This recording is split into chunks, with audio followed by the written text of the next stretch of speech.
what's some practical steps that you think leaders can take to fully integrate the fruit of the Spirit into their daily leadership practices in particular? I think we have to be specific in our prayer. Ask the Lord for it. I know we're afraid to do that. We're terrified, Lord, but really you can feel safe saying, God, can you show me?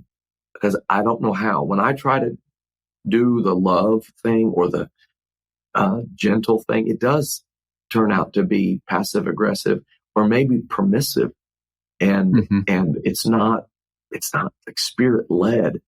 I want it to be the fruit of the Spirit. And so practical prayers like that, be detailed in prayer. Lord, grow this in my life. Let this become a part of who I am. I don't know how to be this. It's not my personality to be temperate or meek. Yeah. It doesn't have to be your personality. It's His. I love you talking about the fact that we don't need to fear praying those things for the Lord to give us those things. Right. Because we've often been told not to pray those things in fear of what may come. And that comes from well-meaning people who love us and don't want us to have to go through the process it requires for that stuff to be born in us. Yeah. But those are the qualities that make us effective in the kingdom of God. And those processes are important and they're healthy. Yeah.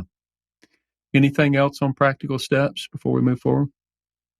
Well, I think another practical step I would suggest is that steps have a way, in terms of the fruit of the Spirit, have a way of coming to you. So you're going to have plenty of opportunity to practice the fruit of the Spirit. People are going to bring it. If you are leading people, you will have an opportunity to practice. You absolutely will.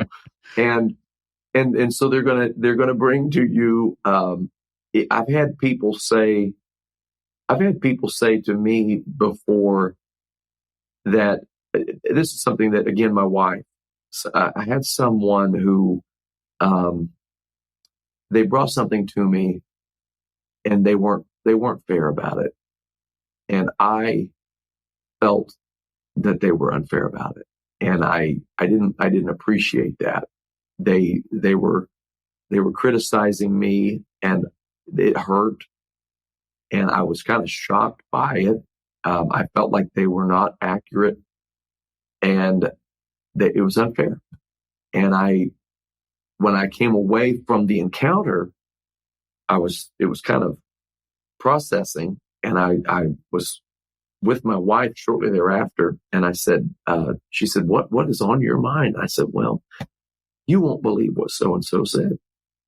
And I shared it. And she immediately, after hearing me talk, said, just remember, and she mentioned a tragedy they had experienced in their life years prior. And it changed everything. Just remembering how broken they were. I just had an empathy for them all of a sudden. And I said, you're right. Thank you. That changes everything. And it's not that they were fair. It's not that I suddenly but it didn't matter right anymore. It didn't matter. Exactly. And I went to them and I said, can I pray with you? And what I prayed was, because what they were suggesting, it's not that they were totally in the wrong. It's that they completely misunderstood what I was trying to do with the decisions I made.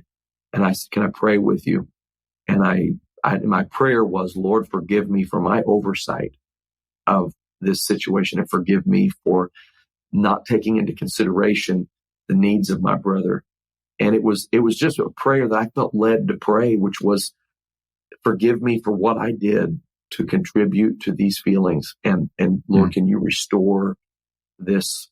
This relationship wasn't in need of restoration, but restore the goodwill that we have had and shared and enjoyed. And the man just grabbed me, hugged my neck, and God restored that friendship. Again, the friendship was never in peril of anything other than the fact that he expressed some criticism I thought was unfair, but the Lord immediately brought that reconciliation. Exactly. It didn't become anything more than what it was. I found that empathy is such a powerful tool. When I feel offended, Mm-hmm. If you were to offend me, Mm-hmm. I do my best. I'm not always perfect, but I do my best to step back and just think about, where's Joel at in life? What's going on in his world? Is he super stressed? Is there a tragedy in his life? Is there something? What is going on? And if I will slow down and try to feel a little bit about what you're feeling in the moment, a lot of times I will have a much, much better fruit of the Spirit type response with people that I interact with. Absolutely. That's so important. That's so important. And what fruit of the Spirit that is, it could be love. It could be goodness.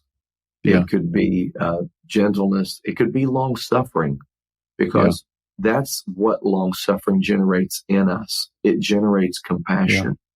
And that compassion is often what Jesus would experience before he performed miracles. I like to say long suffering generates compassion, and compassion is a precursor to the miraculous.